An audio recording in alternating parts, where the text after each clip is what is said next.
പൊട്ടനാണെങ്കിലും ഭാര്യയ്ക്ക് കൊച്ചിനെ കൊടുക്കാനൊക്കെ അറിയാം. ഭാര്യയും കൊണ്ട് ക്ലിനിക്കിലേക്ക് വന്ന മധുവിനെ നോക്കി അയൽവാസി ഒരു സ്ത്രീ തൊട്ടപ്പുറത്തുള്ള ആളിനോട് പറഞ്ഞതാണ്. അത് കേട്ട് അവരെല്ലാവരും ഉറക്കെ ചിരിക്കുന്നുണ്ട്. മധു അവിടേക്ക് നോക്കി. പെട്ടെന്ന് ചാരുലത അവൻ്റെ കൈകളിൽ മുറുകെ പിടിച്ചു. ഒന്നും വേണ്ട എന്ന് പറഞ്ഞു.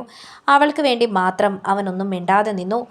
അവർ മറ്റുള്ളവരിൽ നിന്നും അകന്ന് ഒരു ചെയറിൽ പോയിരുന്നു. അവരുടെ ഊഴം വരുമ്പോൾ നേഴ്സ് നമ്പർ വിളിക്കുന്നത് കേൾക്കാൻ പാകത്തിനാണ് അവരിരുന്നത്. വീർത്തു നിൽക്കുന്ന ചാരുലതയുടെ വയറിലേക്ക് വാത്സല്യത്തോടെ മധു നോക്കി. ചെറിയൊരു ചിരിയോടെ മധുവിൻ്റെ തോളിലേക്ക് ചാഞ്ഞ് ചാരുലത ഇരുന്നു. അത് കണ്ടപ്പോൾ നേരത്തെ കണ്ട സ്ത്രീക്ക് അസൂയ. അവർ വീണ്ടും എന്തൊക്കെയോ അവരെ പറ്റി പറയുന്നുണ്ട്. ഇത് മധു ജനിച്ചപ്പോൾ തന്നെ അവന് മിണ്ടാനുള്ള കഴിവുണ്ടായിരുന്നില്ല. ആദ്യമൊന്നും തൻ്റെ കഴിവില്ലായ്മയെ ഓർത്ത് അവനത്ര പ്രശ്നമൊന്നും ഉണ്ടായിരുന്നില്ല. കാരണം അന്നൊക്കെ അവൻ തൻ്റെ അമ്മയുടെ സംരക്ഷണത്തിലായിരുന്നു.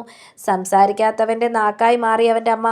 പിന്നീട് സ്കൂളിൽ കൊണ്ടുപോയി ചേർത്തപ്പോഴാണ് പല പേരുകൾ കുട്ടികൾ അവനെ വിളിച്ച് കളിയാക്കാൻ തുടങ്ങിയത്. ആദ്യമൊക്കെ അത് കേട്ട് കരഞ്ഞ് അവൻ അമ്മയുടെ അരികിലേക്ക് വരും. ആരാ പറഞ്ഞത് എൻ്റെ കുട്ടിക്ക് കുറവുണ്ടെന്ന്? ഈ സംസാരിക്കാനുള്ള കഴിവ് കിട്ടിയിട്ട് എന്തിനാ? മറ്റുള്ളവരുടെ കുറ്റം പറയാനല്ലേ? എൻ്റെ കുട്ടിയെ ദൈവങ്ങൾക്ക് ഒത്തിരി ഇഷ്ടമാണ്. ഈ നാവുകൊണ്ട് ആരുടെയും കുറ്റം പറയാതിരിക്കാനാണ് അവരിങ്ങനെ ഭൂമിയിലേക്ക് പറഞ്ഞയച്ചത്. കാരണം എൻ്റെ കുട്ടി ദൈവത്തിൻ്റെ സ്വന്തം മോനാ. അമ്മ പറഞ്ഞതിൻ്റെ അർത്ഥമൊന്നും വല്ലാതെ മനസ്സിലായില്ലെന്നുണ്ടെങ്കിലും തൻ്റേതൊരു കുറവല്ല, മറിച്ച് മറ്റുള്ളവരെ അപേക്ഷിച്ച് തനിക്ക് മാത്രമുള്ളൊരു പ്രത്യേകതയാണ് എന്ന് അവൻ അതോടെ മനസ്സിലാക്കിയെടുത്തു. പിന്നെ കളിയാക്കുന്നവരെയൊക്കെ ചിരിയോടെ നേരിടാൻ അവൻ പഠിച്ചു. പഠനത്തിൽ അത്ര മിടുക്കനൊന്നും ആയിരുന്നില്ല. അതുകൊണ്ട് തന്നെ അവനെ 10ാം ക്ലാസ് വെച്ച് പഠനം നിർത്തേണ്ടി വന്നു. കൂടി വന്ന അമ്മയുടെ അസുഖം കൂടി മറ്റൊരു കാരണമാണ്. അവൻ്റെ അമ്മ ആരോഗ്യത്തോടുള്ളപ്പോഴൊക്കെ അവന് യാതൊരു കുറവും വരുത്തിയിരുന്നില്ല. അവൻ്റെ അച്ഛൻ അവരെ ഉപേക്ഷിച്ച് പോയിരുന്നു. ആ സ്നേഹം കൂടി കൊടുത്താണ് അമ്മ അവനെ വളർത്തിയത്. അവന് വേണ്ടി മറ്റൊരു വിവാഹം പോലും കഴിക്കാതെ സ്വന്തം ജീവിതം മുഴുവൻ മകനായി ഒഴിഞ്ഞു വെച്ച പാവം സ്ത്രീ. അവനും അമ്മയെന്ന് പറഞ്ഞാൽ ജീവനായിരുന്നു. മരിക്കും വരെ അമ്മയെ പൊന്നുപോലെ തന്നെയാണ് അവൻ നോക്കിക്കൊണ്ട് നടന്നത്. അവിടുന്ന് തന്നെ ഏറ്റവും പണക്കാരനായ തരകൻ മുതലാളിയുടെ കൊപ്രക്കളത്തിലാണ് അവന് ജോലി ചെയ്തിരുന്നത്. തുച്ഛമായ വരുമാനം കൊണ്ട് അവൻ്റെ കാര്യങ്ങൾ മുന്നോട്ട് പോകുമായിരുന്നു. അതുകൊണ്ട് കൂടുതൽ ഒന്നിനെക്കുറിച്ചും അവൻ ചിന്തിച്ചില്ല. അവിടെ അവന് എല്ലാ സഹായവും ചെയ്യാൻ ഒരാളുണ്ടായിരുന്നു, രാമേട്ടൻ. രാമേട്ടൻ ഒരു മകളും, ചാരുലത. മിണ്ടാപ്രാണിയായ അവനെ അയാൾ സ്വന്തം മകനെ പോലെ തന്നെ സ്നേഹിച്ചു. എല്ലാവർക്കും കൂലി കൂട്ടിക്കൊടുക്കുമ്പോൾ അവന് മാത്രം കൂട്ടിക്കൊടുക്കാത്തതിന് അയാൾ ചോദ്യം ചെയ്തു. അതോടെ രണ്ടുപേരുടെയും ജോലി ഒരേപോലെ നഷ്ടപ്പെട്ടു. പഠിക്കാൻ മിടുക്കിയായിരുന്ന ചാരുലതയുടെ പഠനം അതോടെ മുടങ്ങുമെന്നൊരവസ്ഥയായി.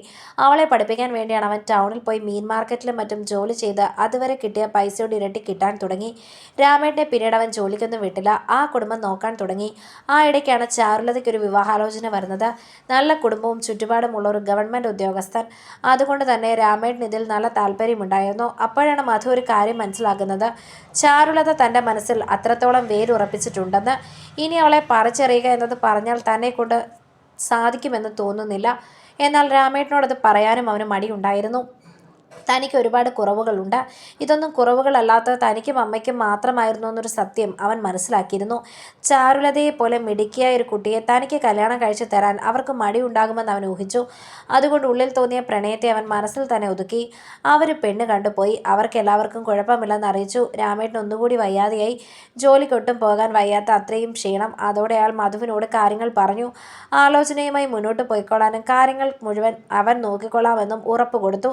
അങ്ങനെ നിശ്ചയം ഉറപ്പിച്ചു. എന്നാൽ അതിൻ്റെ ഒരു ദിവസം മുൻപ് ചാരുലത ഒരു ബുദ്ധിമോശം കാണിച്ചു. കയ്യിലെ ഞരമ്പ് മുറിച്ച് ആത്മഹത്യയ്ക്ക് ശ്രമിച്ചു. രാമേട്ടനും മധുവും ജീവൻ കയ്യിൽ പിടിച്ചാണ് അവളെ ഹോസ്പിറ്റലിലേക്ക് കൊണ്ടോടിയത്.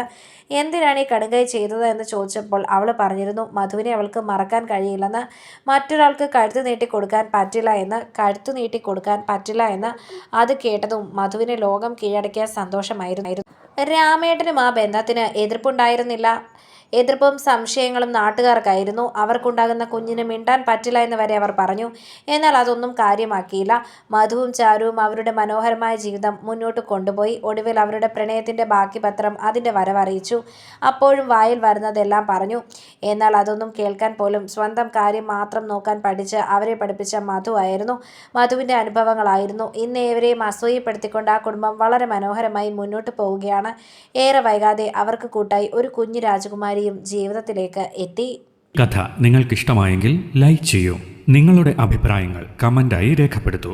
കൂടുതൽ കഥകൾ കേൾക്കാൻ ഈ ചാനൽ സബ്സ്ക്രൈബ്